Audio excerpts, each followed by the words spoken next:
Welcome to Healthy Minds. I'm Dr. Jeff Borenstein. Everyone is touched by psychiatric conditions, either themselves or a loved one. Do not suffer in silence. With help, there is hope.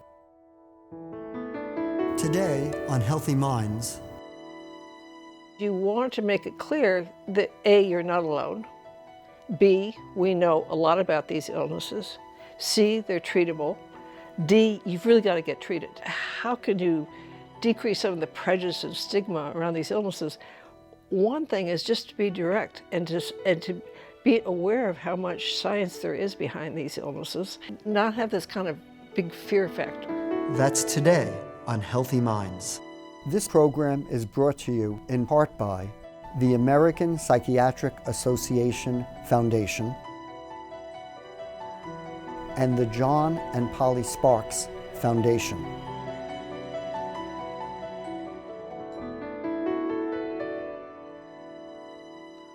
Welcome to Healthy Minds. I'm Dr. Jeff Borenstein. What's it like to live with depression or bipolar disorder? Today I speak with leading expert, Dr. Kay Redfield Jamison, about both of those conditions. She has conducted research, has provided clinical care, and has lived with each of those conditions. She is also the author of a number of books, most recently, Fires in the Dark, Healing the Unquiet Mind. Kay, thank you for joining us today. Absolutely delighted. Thank you for having me. I want to jump in and ask you to describe the symptoms, the clinical features of bipolar disorder and depression.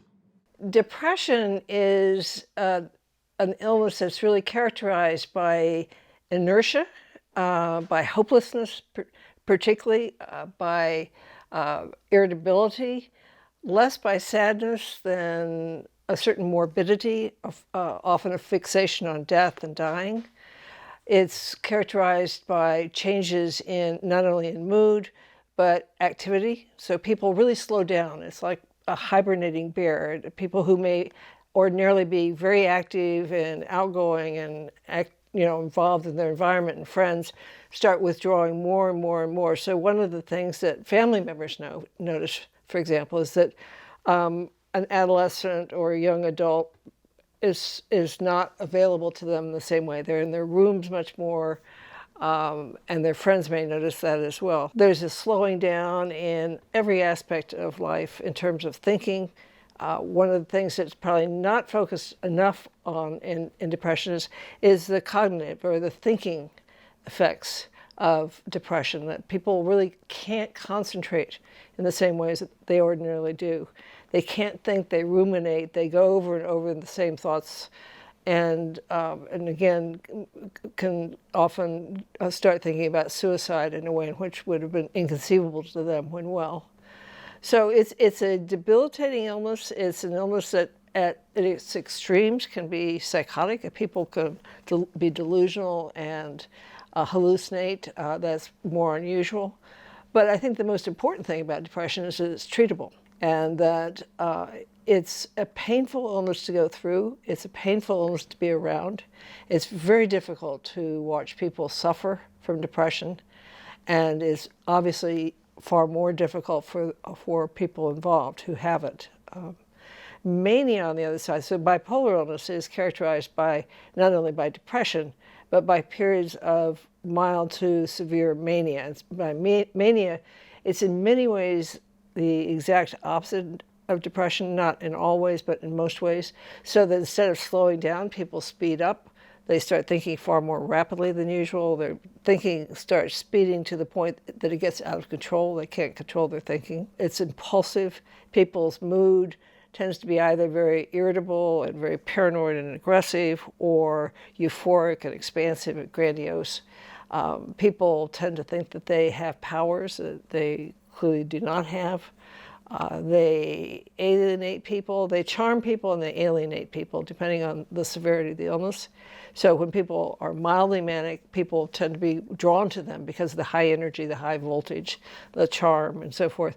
But as mania progresses, and people get more irritable and aggressive and intrusive, people want to withdraw. But depression is, the poet Robert Lowell once said, is depression is an illness for yourself, and mania is an illness for your friends.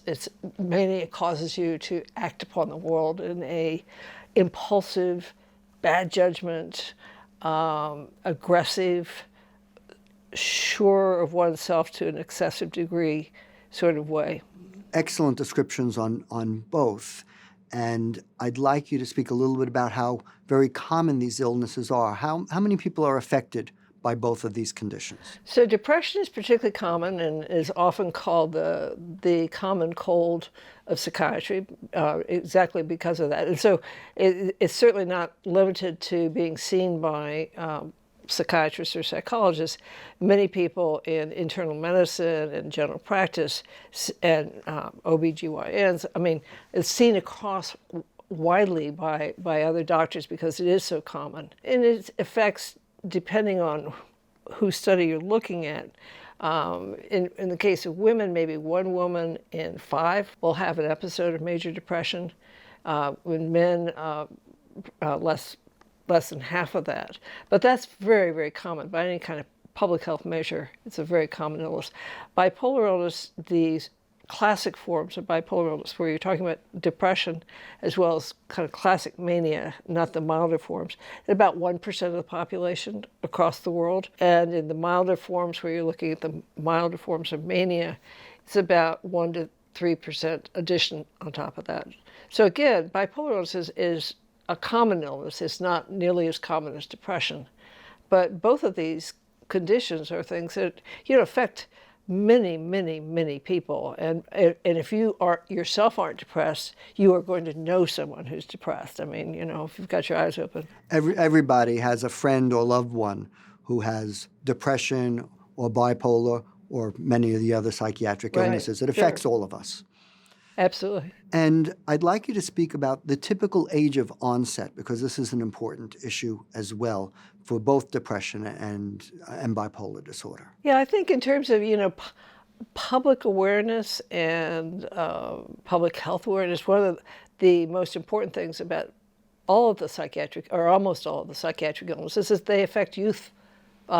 It's not like dementia, it's not like heart disease, it's not like cancer that disproportionately hit older people. Depression and all the other major psychiatric illnesses first appear young.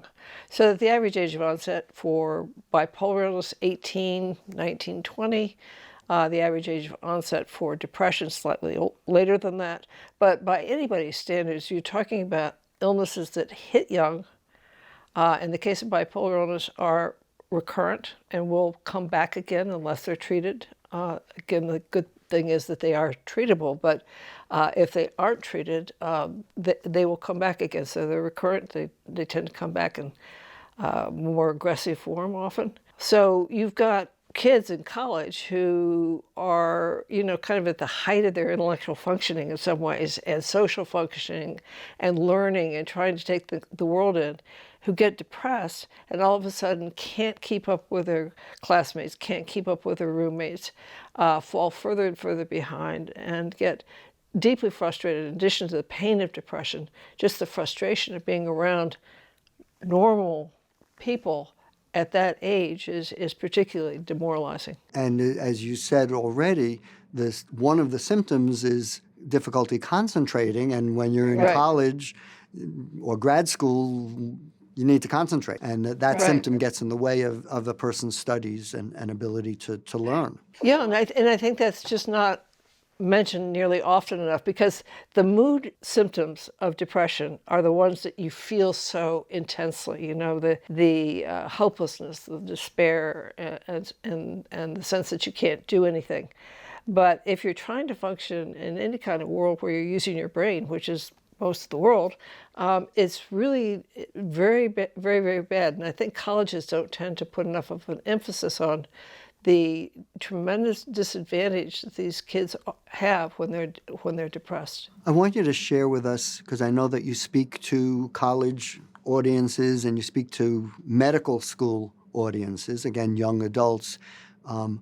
Share with us what you say about how common the illness is when you speak to that audience. Well, I think what everyone wants to do who's going out and advocating from whatever perspective, whether you're an advocacy group or a doctor or just somebody out talking to kids from a mental health perspective, is you want to make it clear that A, you're not alone. B, we know a lot about these illnesses. C, they're treatable. D, you've really got to get treated. And so one of the things that we tell our medical students at Johns Hopkins during the psychiatry rotation is, look, a lot of you are going to get depressed. That's just the name of life. I mean, that's what happens. These are common illnesses. You're at the age of risk. And we will do everything possible to get you better and have every expectation that you will get better. But what we can't tolerate is people who don't get treated, we can't have impaired physicians. We can't have people, not looking after themselves. One aspect of being a good doctor is looking after your own health for the sake of your patients and for much, importantly for yourself. So I think, that tends to normalize it in a way. And we also say, keep your eyes out and keep your wing out for your fellow students. Just be compassionate, be aware, talk to people, always ask people. I know I'm being intrusive. I hate to ask, but are you feeling down? Is there anything I can do? What are you experiencing? How worried should one be? But all of those things, try and engage people because it's going to happen. I think it's such an important point to make to young people that if they don't get it, a friend of theirs will, and we all need to be aware of that. Such an important message. I'd like you to speak a little bit about the genetics of these conditions. How are they inherited? What are the risk factors if somebody has a family member with depression or bipolar disorder? What I think people have known for a very long time is that the severe mental illnesses run in families. That doesn't necessarily mean it's heritable, although it turns out in this day and age, being able to do that kind of science is that people know that they are heritable, but they run in families. So that particularly bipolar illness, schizophrenia, certainly autism, there are certain of the major mental illnesses that are particularly heritable. And, again, I think what that boils down to is, from a scientific point of view, is that there are a lot, there are thousands and thousands of really good scientists studying this. And it's important to recognize how vital research is in looking at these things, because where we are now is so different from where we were 20 years ago, and where we will be 20 years from now is going to be so different from where we are now. And that's because people are doing genetic studies, studying imaging of the brain and so forth. I think in terms of, sometimes people feel like if you say it's a genetic illness, that means it's inevitable that a child is going to get it. And it doesn't mean that at all. In fact, the odds are very much against a child of a parent having bipolar illness. The odds are the child won't, but the odds are much greater for that child, for that family, that they will get bipolar illness than the general public. So, I think it's, from my point of view, as an advocate, is I think we want to encourage parents to be blunt and direct with kids. I mean, what's upsetting is to see parents who clearly have bipolar illness in their families. They know it. And they are afraid if they talk about it with their children that somehow they're going to cause the symptoms to appear or going to worry them to death or whatever. Whereas I think, on the contrary, I think, like so much in life, if you're just direct and straightforward and say, look, you're unlikely to get this illness, but we have it in the family. So you just want to be aware of what the symptoms are, talk about what the early symptoms are. And if they're going away to college, instead of, going obsessing about the libraries and the playing fields and, all the things and how good the food is in the co-op, is to say, do some homework, get the names of two or three really good specialists in the area and say, look, if you're concerned, call me. We'll get in touch with somebody who is an expert in this, and just deal with it in a practical manner, in a loving and caring manner, instead of a kind of a dreaded, when is the other shoe going to drop? Because that dread passes along to kids, and it's a form of prejudice against mental illness that, if you had some sort of major disease, medical disease, other medical disease running in a family, you would talk about it, and you would say, you've got to do that because you're going to save a child's life. If there was a history of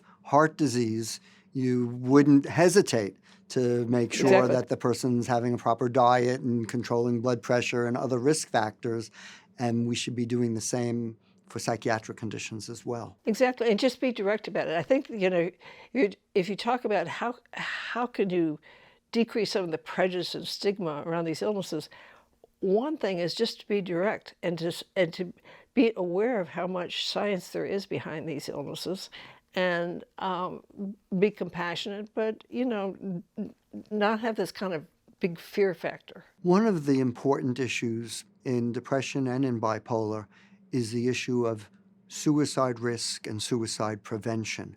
And I'd like you to speak about that. Sure. I think that, again, the reality is that suicide is very much elevated in bipolar illness, and bipolar illness is probably the illness most associated with suicide, and certainly depression is. So that those two disorders, major disorders of mood, are responsible for a very disproportionate number of completed suicides. And these illnesses also, both depression, but particularly bipolar illness, put you at increased risk for drinking and using drugs. And the combination of having a mood disorder and drinking or using drugs really ratchets up your risk of suicide.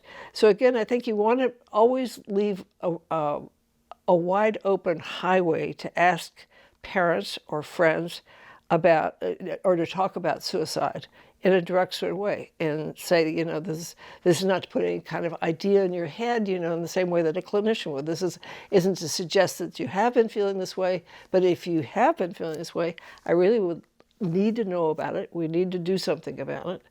And there's a lot we could do about it. Again, always, I think the reasonable extension of hope is one of the things that doctors in the history of medicine and the priesthood have always done, is say that laying on of hands, extending hope and faith is very, very important. What we can do now in this day and age is extend hope in an even more backed up sort of way, so that we have the medical and clinical knowledge that we can say we can do something about this in a way in which that wasn't true a couple thousand years ago. Absolutely, absolutely. I'd like you to speak a little bit about your own experiences with bipolar disorder, what it was like for you at the beginning, and tell us about when you first were diagnosed. Well, I first got sick when I was about 17, and I was a senior in high school, and I had never been depressed a minute in my life. I had never thought about suicide once. And after a period of flying high, kind of mildly manic, I crashed completely, and I started thinking about suicide all the time. I couldn't think, I couldn't concentrate, I couldn't read, I couldn't study. I was just obsessed with figuring out a way of killing myself. It was so at various, I used to be always bright-eyed and bushy-bent, couldn't wait to get out of bed, couldn't wait to face the day, captain all my teams. Outgoing and loving life. And then all of a sudden I found myself just shut in and unable to function. So I eventually got better in high school, as people will, over time, many months later. And then I was up and down through college and graduate school, with a lot of periods of flying high and a lot of periods of being suicidally depressed. And then when I was about in my 20s, just after I joined the faculty at UCLA in the Department of Psychiatry, within about 3 months of signing on as an assistant professor, I was stark ravingly manic, hallucinating, delusional, very disturbed, and I sought help. So at that time, I was immediately diagnosed. I had a very good doctor, still have the same doctor. I got immediately diagnosed correctly, put on lithium, worked well. So I was very fortunate in that sense to get diagnosed. But still, like many people with bipolar illness, it was many years between the onset of my illness and the time I got accurately diagnosed. Right, from the first symptoms at the end of high school until already post-grad or grad school, you had these symptoms but did not have a diagnosis. About 10 years, probably, yeah. Yeah, which is actually turns out to be just about the average between first symptoms and diagnosis. Could you tell us about the treatment? What was the treatment like for you? The most important thing was that I had a doctor who knew what he was doing. Right, he knew psychiatry, psychopathology, medicine, psychopharm. So I was very lucky, and particularly in that day and age when not everybody was put on medication. So I was very lucky. And he diagnosed it correctly. He was straightforward about it. He didn't mouse around. He didn't kind of back away from it or back away from my denial. I was extremely compassionate, but very straightforward, very no nonsense. And said basically, that lithium is what you need, and you're probably going to need it for the rest of your life, and psychotherapy as well. And so I also was very fortunate in that day and age when people were tending to split off into psychopharmacology over here, psychotherapy over here, to have somebody who wasn't so simple-minded, I think, and who said, he's a humanist, but he also believed that, psychotherapy was necessary. It certainly was necessary if for no other reason that my major clinical problem was that I didn't want to take medication.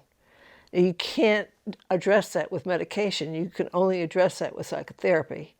So, that was an ongoing battle royal in terms of fighting the idea that I had to take lithium. But it was an incredible, from my point of view, I was a psychotherapist and a practicing psychotherapist, to actually be mentored, as it were, by somebody who was a superb psychotherapist and doctor, and have my life depend upon it, was a kind of clinical training. I mean, that's not what I owe my life to. I mean, but as a clinician, I was enormously indebted just to be around somebody, in the presence of somebody who was tough and who was smart and who was kind and who believed in me and who extended hope when I had no hope whatsoever. I thought I was going to lose my job. I thought I was going to lose my life. I didn't want to live, he never bought into that.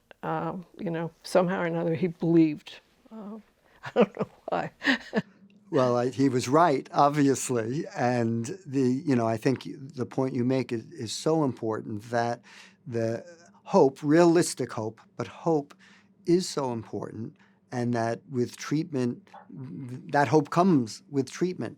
But you pointed out an important issue for many people with bipolar disorder and other psychiatric and medical conditions, continuing with medicine, wanting to try to get off the medicine. Could you speak a little bit about that aspect of your treatment and sort of the broader aspect for other people? Sure, I think it's the major issue. It's a major issue is getting people into treatment and aware that there's treatment and so forth. And then the other is figuring out the correct treatment, and then the chronic problem is keeping people on treatment. I have this discussion with my husband, who's a cardiologist at Johns Hopkins. He says, people in psychiatry and psychology blather on about how difficult it is to keep patients on medications and so forth. He says, try being a cardiologist. Try getting people to exercise, to lose weight, to not smoke, to not drink, to take their medicines. This is a problem, as you said, in all of medicine. It's not unique to psychiatry. I think one of the things that feeds into it is that you're talking about a relatively young age group that's being asked to adhere, to take medications, and to do it over the rest of their lives. Please join us next time when I continue my conversation with Dr. Kay Redfield Jamison.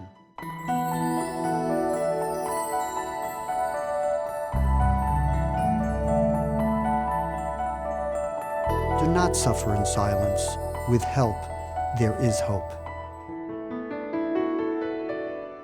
This program is brought to you in part by the American Psychiatric Association Foundation and the John and Polly Sparks Foundation.